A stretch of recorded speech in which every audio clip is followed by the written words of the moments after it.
Masih di Gudu Juang 45, ini kita lanjut ya. Di sini pembahasannya tentang lanjutan dari Kerajaan Tarumanegara, serta di sini kita bisa menjadi Raja Prabu Siliwangi. Asik deh.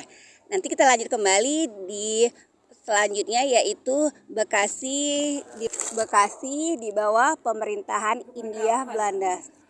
Dan terakhir nanti ada pembahasan tentang siapa sih Robin Hood-nya Kota Bekasi, yaitu Entong Tolo.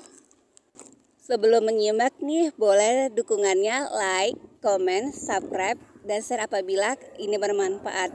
Selamat menikmati ya. Terima kasih semuanya. Selamat aktivitas. Assalamualaikum. Beliau bernama Raja Sampurnawarman. Dia raja di negeri Taruma, raja yang paling berani di dunia. Karena pada masa kepemimpinan beliau di Bekasi digali dua sungai, Sungai Gomati dan Sungai Kali Bekasi. Tujuannya karena pada masa kerajaan Tarumanegara sudah terjadi banjir di mana-mana, hingga beliau menyuruh anak buahnya menggali dua sungai tersebut. Karena sungai tersebut mengalir sampai ke laut. Selain itu juga sungai itu menjadi pusat kekuasaan dari kerajaan Tarumanegara ini. Lalu anak buahnya yang menggali dua sungai itu dihadiahi oleh 1000 sapi oleh Raja Purnawama. Ini adalah prestasi-prestasi yang tadi saya sebutkan. Ada Pasir Awi, Pasir Koyaka, Muara Cianten, Sidang Hiang, Kebun Kopi, dan Ciaruten.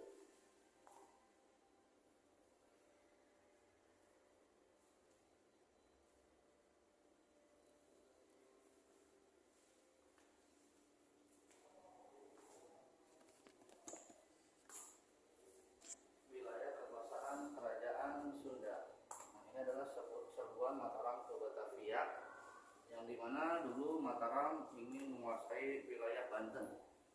Namun sebelum memasuki daerah Banten, mereka harus melewati Batavia. Yang saat itu Batavia dikuasai oleh VOC atau Belanda. Namun karena canggihnya alat-alat senjata yang dimiliki oleh VOC, Mataram selalu gagal untuk menaklukkan Batavia. Nanti kita lihat dioramanya di sebelah.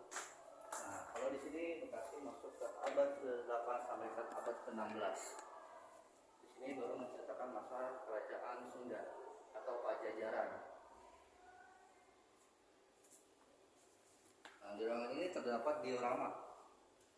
Diorama ini peristiwa yang pernah terjadi di masa lampau dan ditampilkan dalam bentuk 3 dimensi. Ini menceritakan tentang Pasunda Bubat.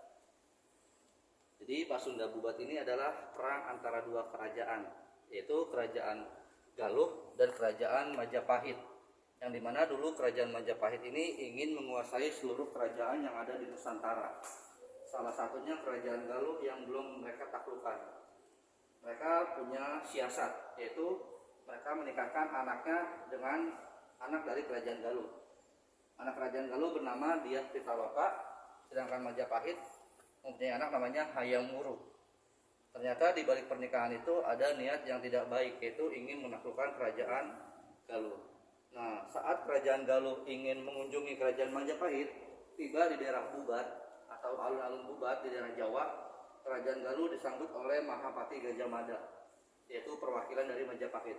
Ternyata di situ terjadi kesalahpahaman hingga akhirnya terjadilah perang Bubat ini, yang akhirnya menewaskan seluruh kerajaan Galuh. Karena pada saat itu kerajaan Galuh membawa rombongan sangat sedikit, dan si Dyah Pitaloka ini lebih memilih bunuh diri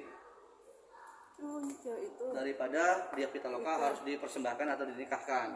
Namun sebelum meninggal dunia atau bunuh diri, Dyah Pitaloka mengucapkan sebuah sumpah, yaitu Esti Larangan Tika Luareun.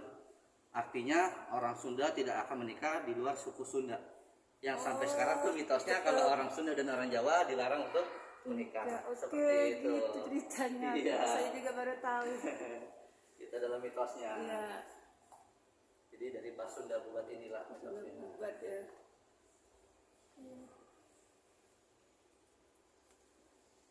Oke, lanjut. Nah, ini adalah foto dari tadi yang Raja Purnawama.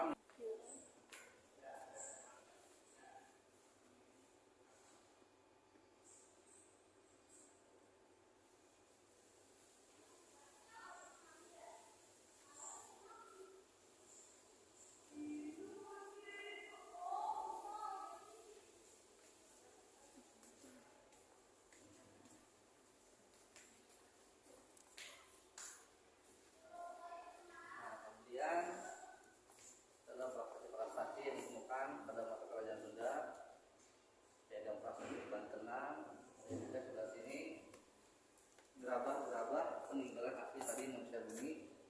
Ini asli semua. Asli. Iya, asli Kak. Oke.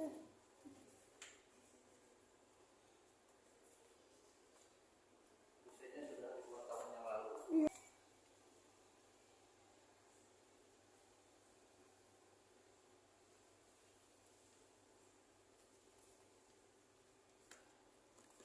Kemudian di ruangan ini terdapat alat digital yang bernama augmented reality.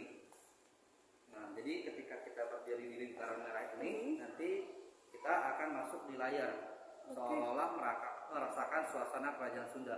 Oh gitu. Dan nanti kita akan berubah menjadi Prabu Siliwangi, raja dari kerajaan Pajajaran. Oke, sekarang kita coba. Boleh.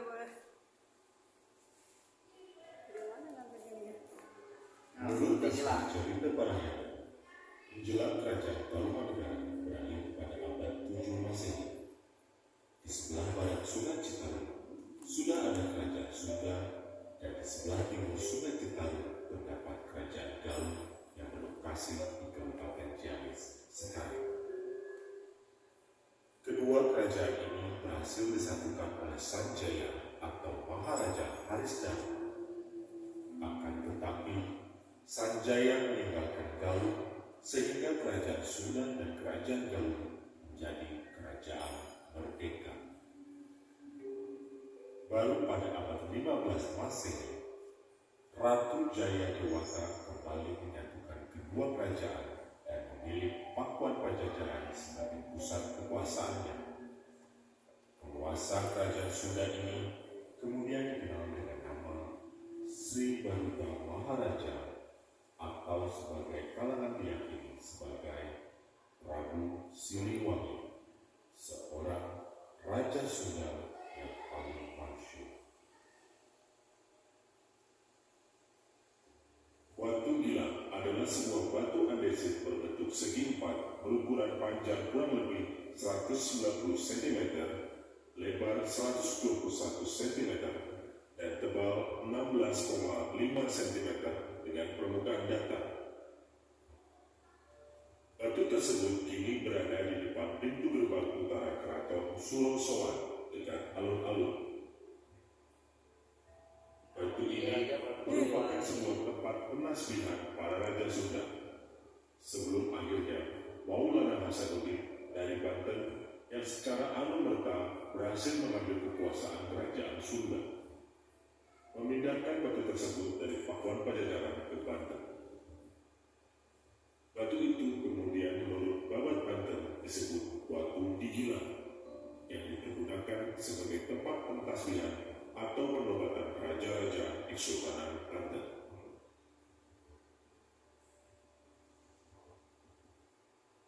Prabu Surawisesa yang memerintah kerajaan Sunda selama 14 tahun. Ketika masih menjadi putra mahkota, Surawisesa memimpin utusan ke Malaka untuk menemui Alfonso de Albuquerque sebagai perwakilan Portugis. Pertemuan itu untuk membuat kerjasama politik antar kedua belah pihak akibat semakin kuatnya pengaruh Islam di tanah Sunda.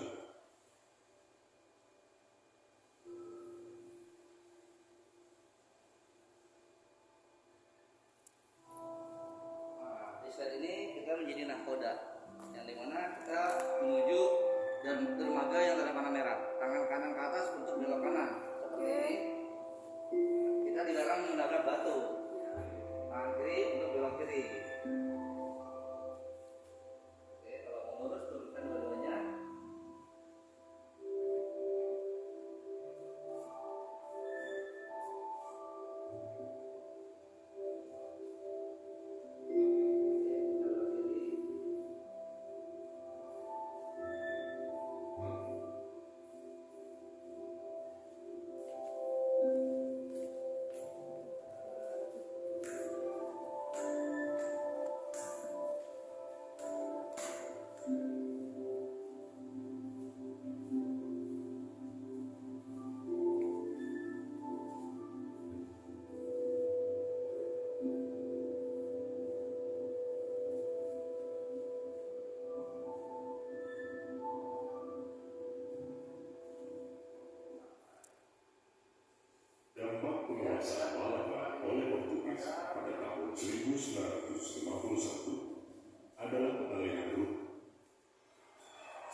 sebuah serangan yang dipimpin oleh Maulana Yusuf pada tahun 1579, Kerajaan Sunda mengalami kekalahan.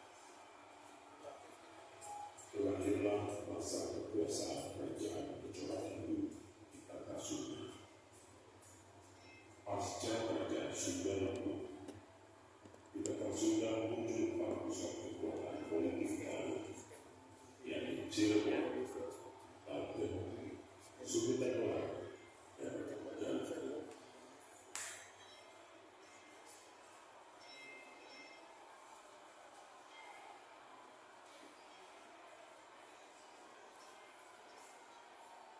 Tadi serbuan Mataram ke Batavia, tampilan 3 dimensi seperti ini. Jadi ini pasukan Mataram ketika menyerang Batavia, yang dimana Batavia saat itu dikuasai oleh VOC. Lalu selama 2 kali penyerangan Mataram selalu gagal, hingga akhirnya Mataram menarik mundur pasukannya meninggalkan Batavia. Lalu Sultan Hasanuddin sebagai pemimpin dari Mataram merasa geram. Kenapa pasukannya tidak bisa menaklukkan benteng Batavia, hingga akhirnya Sultan Hasanuddin ini mengancam anak buahnya, siapa yang berani balik lagi akan kupenggal kepalanya, hingga banyak pasukan Mataram yang kabur ke wilayah Bekasi dan sekitarnya. Karena takut itu juga ya. Iya.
Dan anak buahnya mendarat di daerah Banten.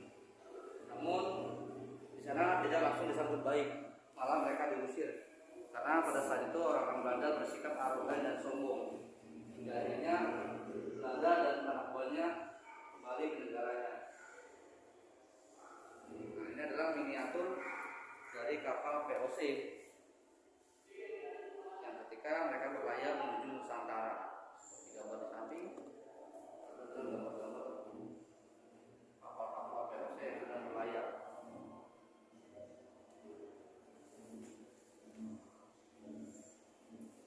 Dan di sini adalah Heart of Troy.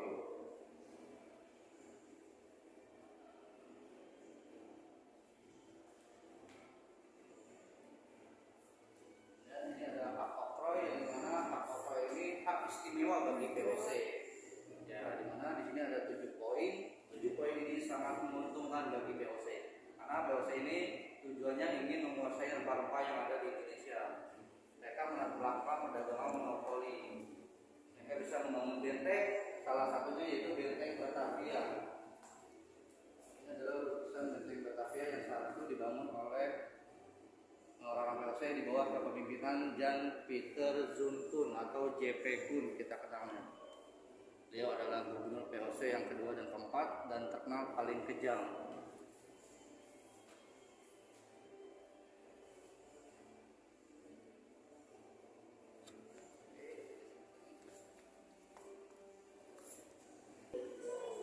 Ini adalah animasi tentang Tongkolo.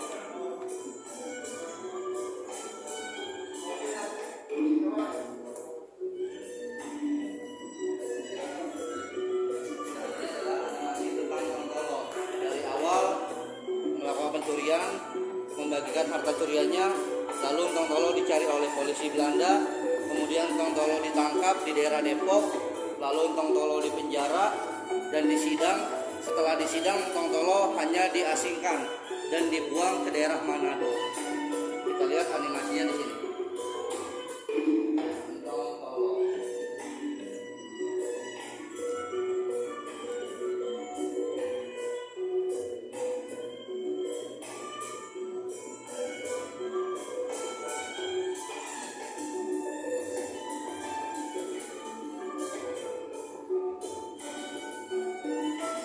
Dia mencuri ke rumah tuan tanah Belanda yang ada di Bekasi.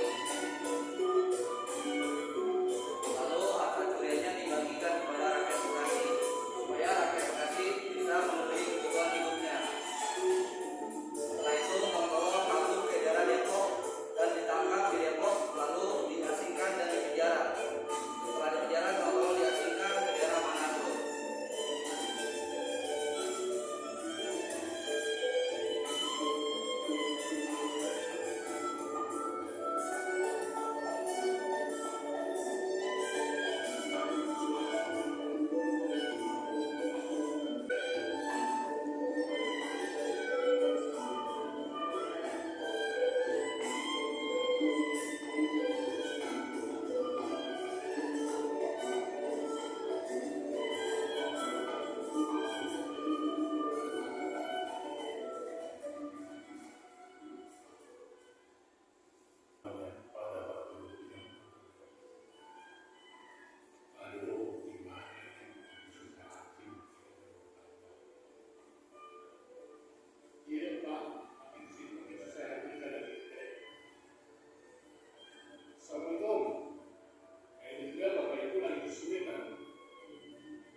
Tidak hanya Tong Tolo, si tukang bongkar punya rumah juga ada namanya Aksi Gantang alias Unus. Jadi mereka ini tukang bongkar orang punya rumah disebutnya, karena mereka melakukan pemberontakan terhadap pemerintahan Hindia Belanda yang saat itu melakukan penindasan terhadap mereka. Karena pada saat itu ketika para petani tidak bisa membayar pajak, mereka akan dibobol campur seperti ini. Nah, ini adalah orang Belanda yang memerintahkan kejahatan Tong Tolo. Bahkan kejahatan Tong Tolo ini sampai masuk di koran Belanda bahwa Tong Tolo ini membuat onar.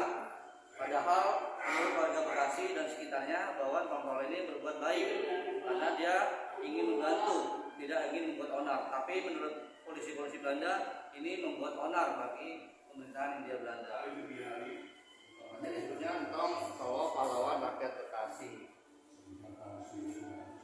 Lalu Tong Tolo divonis untuk pahlawan rakyat Bekasi dan dibuang ke Manado. Seperti itulah cerita pahlawan rakyat Bekasi atau Robin Hood-nya Bekasi.